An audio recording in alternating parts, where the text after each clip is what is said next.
Gênesis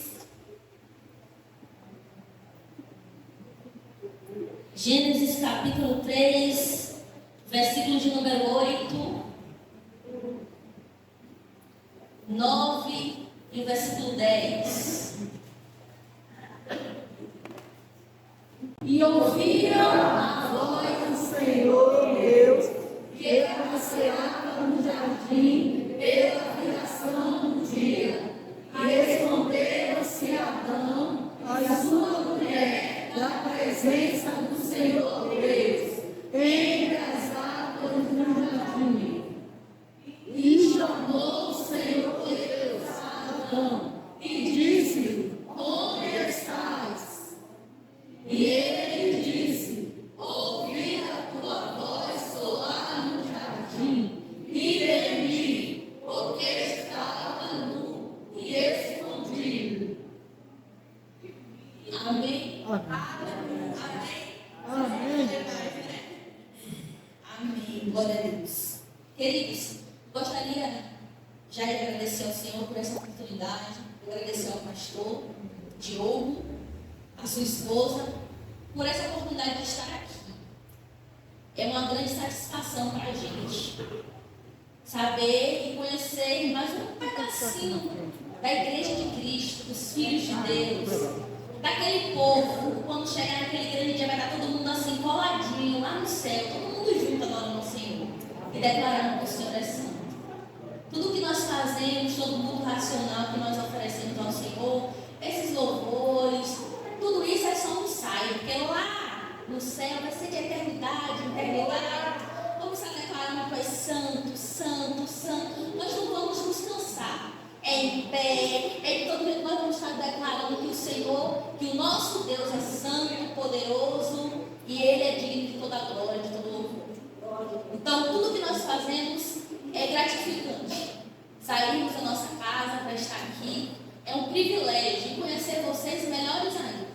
Eu tenho certeza que cada missionário que está aqui vai levar cada rostinho assim no coração. Não é a primeira vez que a gente vai para missões assim em outras cidades.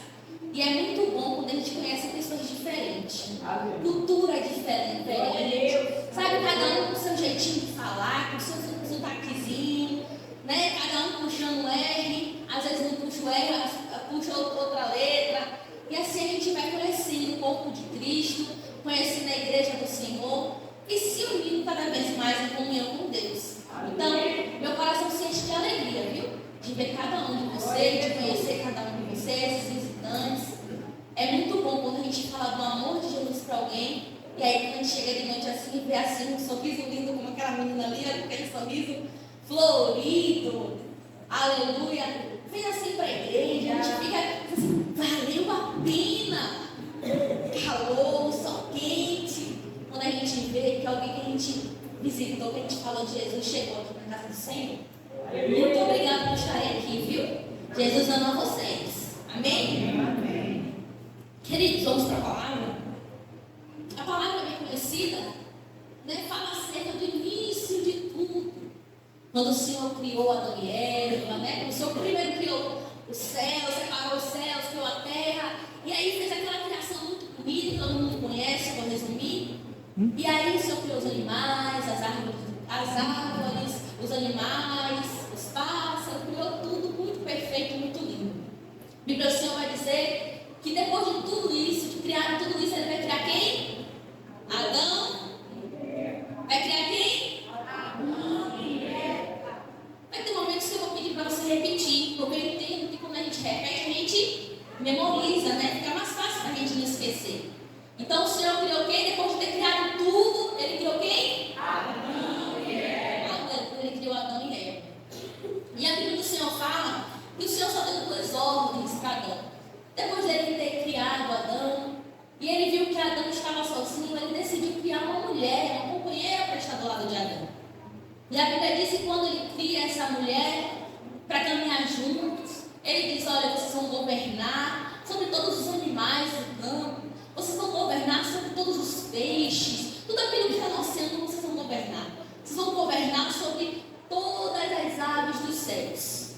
O Senhor deu um grande poder ao homem, poder de governar sobre as feras do campo. Olha só,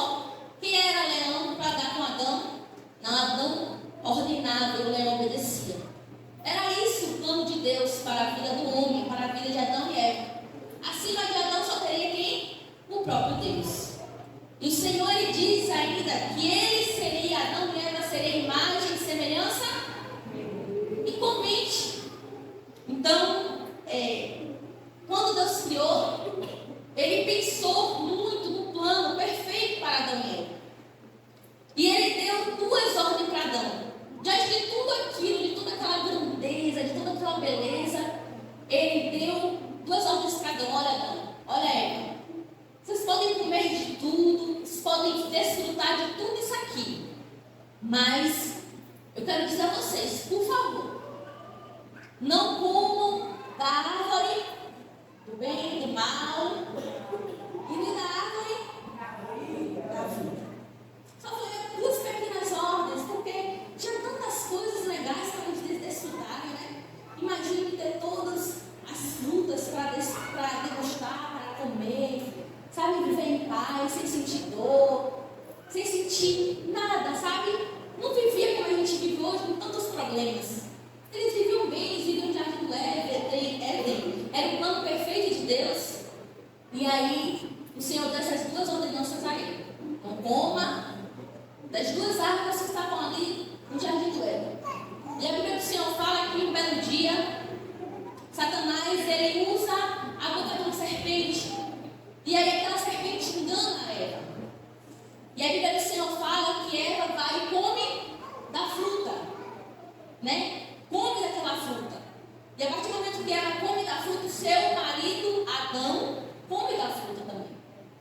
E a Bíblia do Senhor fala que Deus, ele se apresentava todos os dias, naquele horáriozinho que a gente ama falar com Deus, aquele horáriozinho de 5 horas da tarde, na viração do dia onde o sol está se pondo, onde o climazinho está tão gostoso, sabe aquele sol escaldante que já passou, aquela brisa está chegando da noite. Era aquele momento que o Senhor chegava lá para Adão para conversar com ele. E a Bíblia do Senhor fala que um certo dia, nesse mesmo dia, que Eva decidiu comer dessa fruta e dar para o seu marido comer, Jesus chega. Quando Jesus chega, o que foi que aconteceu? O que nós vemos?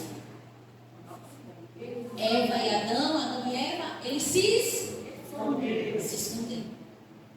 E eu queria hoje pregar sobre isso. Olhe para seu irmão que está do seu lado. Diga assim: meu irmão, eu não posso se esconder de Deus. Eu queria pregar sobre isso nessa noite. Vocês me permitem pregar sobre isso? Amém. Diga assim: eu não posso me esconder de Deus. Aleluia. Então o Senhor fala que Adão e Eva, eles se esconderam. E o interessante é que eu vejo o primeiro sinal e sentimento de medo. Foi ali no jardim do Éden. O primeiro medo que o homem sentiu foi no jardim. Olha só. E quem foi que sentiu medo? Adão e Eva. O primeiro sentimento que eles sentem, assim, sabe, negativo, era o medo. Ele diz que eles têm medo da presença do Senhor. E por isso eles se esconderam. E eles tiveram medo da presença do Senhor. Eles tiveram medo quando Deus chegou naquele momento, porque eles estavam nus. A Bíblia do Senhor fala que foi o primeiro pecado que entrou. O pecado da desobediência. O sentimento de medo entrou no jardim e a desobediência através daquele ato de Adão e Eva. E o interessante é que quando eles sentiram medo, eles se esconderam. E tomando para nós, quantas vezes nós cometemos algo em nossas vidas e sentimos medo? Quem já tem mais idade aqui, seus 40 e poucos anos, é mais maduros, vai lembrar do tempo de adolescência, quando o papai e a mamãe diz assim: não faça isso, menino, obedeça a menina. E como é que a gente fazia? A gente ouvia no ouvido e saía, como o ditado diz, né? Aqui também você usa esse ditado: o menino está ouvindo no ouvido e saindo para outro. Tem usa esse ditado aqui? Ninguém? Tem algum baiano aqui? Baiano raiz? Eu sou baiana, não parece? Mas eu sou baiana. A gente lá usa assim, ô menino, esse menino ouve um ouvido e sai pro outro. Não obedece. Então, na adolescência, a gente ouve muitas coisas. Na juventude, a gente ouve conselho de pai e mãe. Obedece? Não obedece. Assim na vida de Adão e Eva. E assim foi na vida de Adão e Eva. Ele ouviu a direção de Deus, mas não obedeceu. E por essa desobediência, eles se esconderam, porque eles se sentiram num pecado que constrangeu eles na presença de Deus. E quantas vezes o pecado nos esconde de Deus? Quantas vezes nós queremos nos esconder da presença do Senhor Jesus? Talvez você que entrou aqui hoje, olhe para a sua vida, você seja tão jovem ainda, tem um futuro tão grande pela frente, e você olha assim e fala assim, poxa, para mim ainda não tem mais jeito. Eu sou pecadora, eu falho, eu bebo, eu experimento tudo que esse mundão aí tem para oferecer, não tem mais jeito para mim. Já sei que minha vida agora não tem mais jeito. Talvez Adão e Eva pensou isso lá no jardim. E agora, como vamos nos apresentar diante de Deus se acabamos de desobedecer a Ele? Se acabamos de pecar? Se acabamos de romper, de quebrar aquilo que nós já tínhamos de tão bonito? E a Bíblia do Senhor fala que eles se entristeceram. E queridos, eu quero falar um pouco sobre um homem chamado Elias. Elias, ele era um profeta usado pelo Senhor no meio de um monte de gente que eram falsos profetas. Ele era um homem que ele falava de Deus, pregava sobre Deus, e ele, através de Deus, o poder de Deus, era um homem grande e temente naquele lugar. E aí a palavra do Senhor diz que Elias, por um momento, ele se escondeu.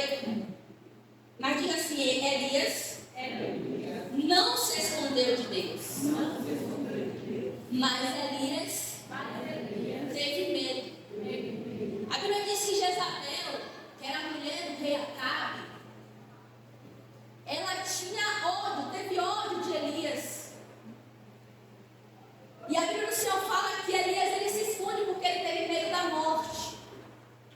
E ele vai para uma caverna. E quando ele chega nessa caverna, ele pede a morte. Ele fala, Senhor, eu não aguento mais. E ele começa a se lamentar de tudo aquilo que ele estava vivendo. Ele começa a se lamentar de tudo aquilo que ele estava vivendo naquele momento. Por se sentir só também. Por se sentir perseguido. Por se sentir frustrado. E a Bíblia do Senhor fala que ele pede a morte. Mas olhe para seu irmão e diga assim, nós não podemos nos esconder de Deus. Elias, lá na caverna, ele não pôde se esconder de Deus. Ele vai dizer que quando ele estava lá triste, muitos pregadores dizem que ele estava depressivo, né? Aflito, a alma dele estava aflita, angustiada. E ele pede a morte. E naquele momento o Senhor, ele envia um anjo. Ele envia um anjo para Elias, que alimenta Elias, porque Elias estava com sede e com fome. Eu também recordo da história de Jonas. Jonas, ele era um pregador da palavra do Senhor. Ele era o escolhido de Deus. E a Bíblia diz que Jonas, Deus manda Jonas pregar. Quem conhece essa palavra aí, essa passagem? Levanta a mão. Deus manda Jonas pregar onde? Em Nínive. E ele foge para onde? A Bíblia diz que Jonas, ele vai lá, paga a sua passagenzinha lá, bonitinho, entra no barco.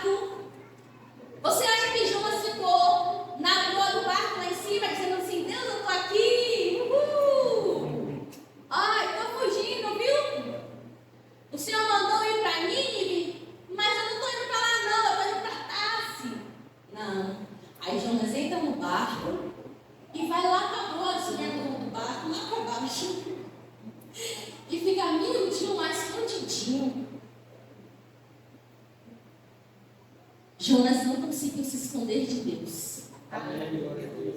Então o Senhor disse que ele entrou no barco e foi para lá onde ficava a despensa, onde as pessoas, os marinheiros guardavam os utensílios. Ele ficou lá escondidinho, caladinho, para se esconder de Deus. Mas olhe para essa irmã e diga assim: Jonas não conseguiu se esconder de Deus. Aí você fala, por que a Ana está falando, né, está citando esses homens que tentaram se esconder de Deus, tentaram fugir das situações que afligiam a sua vida? Você que está me ouvindo nessa noite, eu quero que você entenda que as situações mais difíceis da nossa vida muitas vezes não nos aproxima de Deus, muitas vezes nos faz nos esconder dele. Por exemplo, quando estamos passando por uma situação complicada na nossa família, quem é cristão aqui sabe que a primeira coisa dá um desânimo de vir para a igreja, né? Dá uma frieza. Às vezes nós nos sentimos tão frios diante de tanta luta que não dá vontade de mais de cultuar o Senhor. Dá uma frieza, a gente não consegue mais orar, a gente não consegue mais chorar. E aí a gente começa a nos esconder de Deus, achando nós que estamos nos escondendo de Deus. Às vezes nós nos escondemos de Deus porque nós temos um chamado, porque nós somos escolhidos e temos medo. Elias tinha um chamado, e teve um momento na vida de Elias que ele teve medo e ele se escondeu. Mas o Senhor viu Elias, e o Senhor disse assim: Elias, coma, aqui está, coma o pão e beba água, porque muito grande é a sua caminhada, muito grande é a sua jornada. Talvez você chegou aqui pensando que a sua vida não tem sentido. Talvez você chegou aqui pensando que não tem mais o que fazer para Deus mudar essa história. Mas o Senhor Jesus, Ele está te vendo. E Ele está te vendo tanto que Ele te permitiu estar aqui nessa noite para te dizer que Ele está te vendo e Ele te ama e Ele quer mudar a sua história. Quando Adão e Eva pensou que estava tudo perdido, que a aliança tinha sido quebrada, depois de Deus Ele ter expulsado Adão e Eva do jardim, talvez Adão olhou para Eva e falou assim: acabou, mulher, tem mais jeito. Talvez ele pensou, a gente não sabe, como seria novamente se reconciliar com Cristo. Se nós pecamos, nós desobedecemos a Ele, como agora vamos nos reconciliar com Ele? Como ter aquele relacionamento bacana que nós tínhamos com Deus? Sabe aquele amigo que nos decepciona? Depois que pede perdão, consegue voltar àquela mesma amizade que tinha? Glória a Jesus. Consegue? Aquele amigo que sentava na mesa com a gente, que comia com a gente, que brincava com a gente, fez alguma coisa que nos decepcionou, a gente rompeu aquela aliança, mas houve um reconciliamento, entre aspas, né? Nos reconciliamos, pediu perdão, mas volta a mesma coisa? Volta a mesma coisa? Aquela amizade perfeita aos nossos olhos, nunca mais vai ser a mesma. Mas eu quero dizer que o nosso relacionamento com Deus não é como o relacionamento do homem com o outro homem. Não é um relacionamento que, se quebrar a aliança, não vai voltar mais a ser a mesma coisa. Sempre vai ter aquele negocinho, sabe, aquela pulguinha atrás da orelha, aquele negocinho: será que mudou mesmo? Será que... Sempre quando fizer alguma coisa que talvez possa ser tão besta, você vai lembrar do que fez antes. Mas já perdoou? Já perdoou. Mas nunca vai ser a mesma. Mas o relacionamento do homem com Deus, quando o homem ele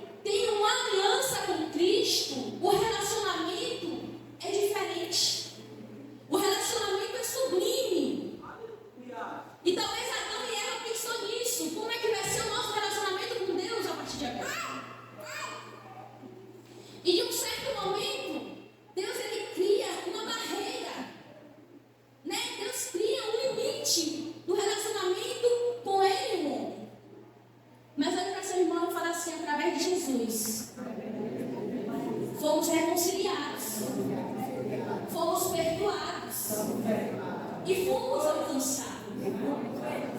Independente do erro e do pecado de Adão e Eva, o amor de Deus não mudou. Poderia ter mudado. Deus poderia dizer assim: um homem mais um homem vai viver na terra por si só, seja o que eles quiserem. Não. Diante do erro de Adão e Eva, Deus, ele planejou, ele arquitetou um plano perfeito de reconciliação. Diga assim: plano perfeito de reconciliação. A Bíblia diz que Deus, ele arquiteta um plano perfeito de reconciliação. E ele envia o seu filho, o seu único filho, para morrer na cruz por nós. Aleluia, Jesus. Talvez Adão e Eva pensou que estava esquecido. Talvez a descendência de Adão e Eva pensou que estava esquecido.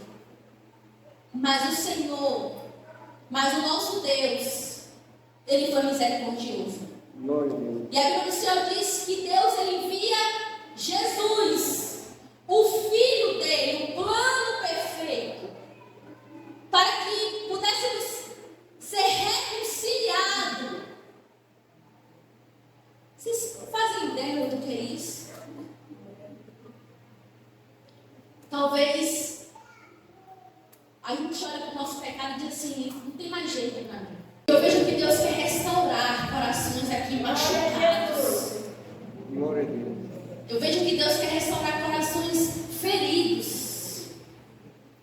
O Senhor, ele está te vendo, ele vê a sua dor. Ele vê onde dói a nossa alma, ele nos enxerga. Ele quer restaurar a paternidade dele. Ele quer que você sinta o amor pleno dele. Não é um amor artificial, só que eu amo Deus e Deus me ama, não. É o amor que a gente sente quando a gente está passando pelo vale. Talvez quando não tem um prato de comida dentro de casa. Talvez você abra a despensa e vê vazia. Mas quando entendemos o amor de Deus, a gente sabe que Deus, ele supre as nossas necessidades. Quando entendemos que nós não nos escondemos de Deus, nós entendemos que sozinhos nós não estamos. Que quando estamos passando pela prova, pelo vale, o Senhor está nos vendo. Quando talvez o filho está nas drogas, talvez o esposo nos vícios, talvez um adolescente na prostituição, você está ali, filho, porque você crê, Jesus está me vendo. Jesus está vendo o que eu estou passando. Jesus está vendo aquilo que aflige a minha alma, porque nós não nos escondemos de Deus. Você e eu não podemos nos esconder do Espírito Santo.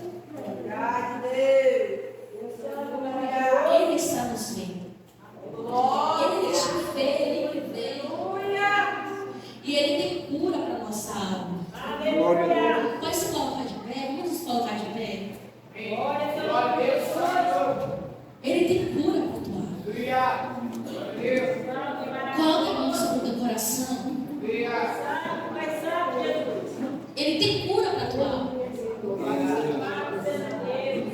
Talvez você não precisa da restauração, do amor do teu pai físico, da tua mãe, mas talvez tenha uma aliança quebrada. Talvez você está casada